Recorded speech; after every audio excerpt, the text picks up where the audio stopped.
Hi everyone, Harris here with iDownloadBlog. The iPhone SE 2 is pretty imminent, but for people that don't want the smaller screen size or want a little bit more capability out of their smartphone, and they don't want to necessarily pay the $1,000 for the iPhone 11 Pro, and they don't want a 2-year-old phone with the iPhone 10, the iPhone XS is a really smart middle ground. But the question is it worth it in 2020? Does it hold up for people that want that mid 5.5-inch screen with multiple cameras and the iPhone 10 style form factor? And the short answer is yes, and here's what you need to know about this phone. So for all intents and purposes, this is both an iPhone 10 and an iPhone 11 Pro. It's got the same build, screen size, form factor, button layout, pretty much everything except the camera modules on the back. So of course, this has 2 cameras on the back instead of 3 with the iPhone 11 Pro, but the same 2 cameras as the iPhone 10. So you're getting the 2x zoom and the regular zoom. And for the shooting that I use, this is actually totally fine. Wide angle seems like an awesome feature when you first get the phone, and some people still do say that it is awesome, but for me, in my use case scenario, I didn't use wide angle too often. More often I wanted a closer image rather than a wider image. So 2x zoom is great for me, and wide angle was nice to have, but I just didn't use it that often. It's great for a landscape or capturing a venue or anything like that where you just need more space. But if you're taking a picture of friends, you wouldn't really use wide angle because that's going to distort some of your friends. It's not going to look great. So for the most part, the 2-lens system on the iPhone XS is going to be great, and you're going to get better image quality than the iPhone 10. But the iPhone XS does have one advantage in terms of form factor, and that is compared to the iPhone 11 Pro, it is both thinner and lighter. Now a lot of people out there probably won't notice or care, especially once you put on maybe a bulky case, the differences kind of decrease.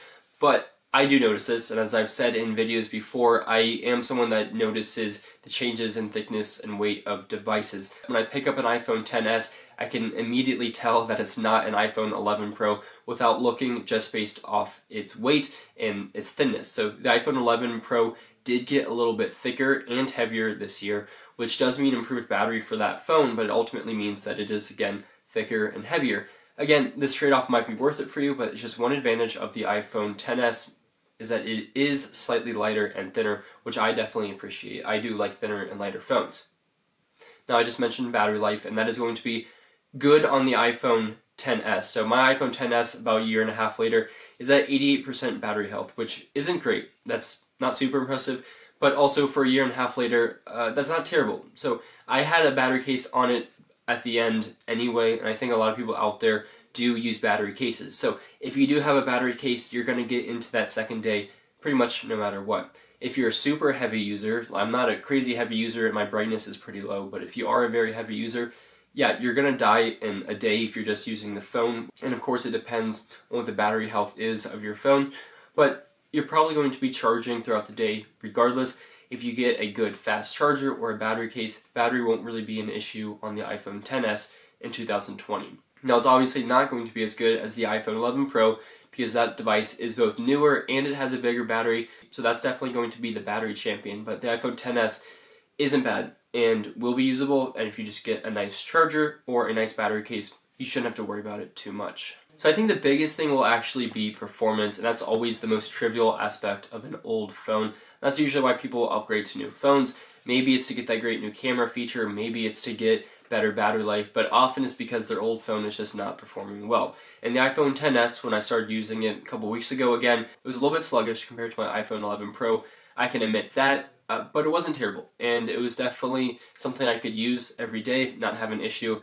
I mean, there's people still using iPhone 7, 8s, and while those aren't fast, they're usable. And when you compare that to an iPhone XS, or even my brother who's using an iPhone 10 still, my old iPhone 10, the iPhone XS is totally going to be usable, and if you get a good enough price discount versus the iPhone 11 Pro, then I think that's worth it. A little bit of speed for a few $100s seems worth it to me. Apple's still updating the software, and it's still a very capable handset, and the processor that Apple put inside of it is still a very impressive piece of architecture. So it's going to be a decent performer, but it's just not going to be blazing, so don't expect a 2020 smartphone standard out of that phone, especially if you're buying it used. If you're buying it new, it'll probably be a little bit better because it's not going to have any wear or tear on it, essentially. But if you're not expecting to get the fastest phone on the market, then the iPhone XS will be great for you. And outside of that, the iPhone XS is an extremely familiar device. If you're an iOS user, it's going to have everything that you want and need: a great camera, a great operating system, all of the apps that you're used to using on your Apple devices with iMessage and FaceTime and iCloud, and it's going to be the same experience if you've used an iPhone 10, or if you haven't, it's really easy to learn with the new gestures, and it actually is great, and I prefer it to how it was before.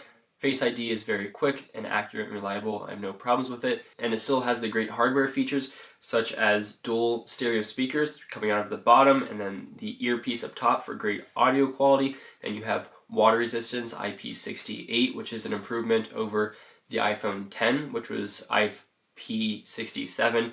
So you get a little bit extra water resistance with the iPhone XS, which is always great. So I think the iPhone 10 is probably going to be a little bit too slow to buy as a new phone or a new used phone in 2020. It's still manageable, and you probably get some great prices, but I think the iPhone XS is a better middle ground. It has the camera improvements, the speed improvements over the iPhone 10, but just doesn't have the extra battery and extra lens of the iPhone 11 Pro. But I think it's a great middle ground if you don't want something as small as the iPhone SE2 or iPhone 9 that's going to be coming out very soon, and you don't want to quite pay $1,000, then I think in 2020, the iPhone XS is a pretty good buy. Let me know your thoughts on the iPhone XS. Let me know if you use it, or let me know if you're considering buying one, and thanks for watching.